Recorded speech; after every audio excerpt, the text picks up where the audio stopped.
মাঝে মধ্যে আমরা কিছু ভুল আচরণ করে ফেলি কিন্তু।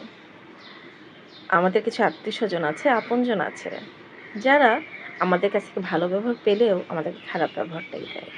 এবং তাদের এই খারাপ ব্যবহারটা আমরা নিতে পারি না। তখন আমাদের কাছে মনে হয় কোনো কিছু গিফট দিলে, কোনো টাকা-পয়সা দিলে বা কাপড়-চোপড় দিলে, কিছু কিনে দিলে, হঠাৎ তোষামোদ করলে হয়তো তারা আমাদেরকে ভালোবাসবে, আমাদেরকে আপন মনে করবে।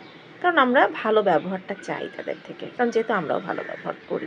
মন থেকে চাই। কারণ আমরা মন থেকেই তাদেরকে ভালোবাসি। কিন্তু দেখা যায় এই মানুষগুলো না পেয়ে বসে আরো। তাদের তখন মনে হতে থাকে হয়তো আমি খারাপ ব্যবহার করি এর জন্যই আমাকে গিফট দিচ্ছে। এই যে আমাকে তোয়াজ করে চলছে এই কারণেই করছে। তখন তারা কি করে জানেন? ওই খারাপ ব্যবহারটার মাত্রা আরো বাড়িয়ে দেয়। এজন্য বলছি তোষামোদ করা বন্ধ করে দেন। এটা করবেন না। যে দিবে সে এমনিতেই আপনাকে ভালো ব্যবহার দিবে। আর যে দিবে না সে কখনোই দিবে না। কারণ সে তো আপনাকে পছন্দই করে না।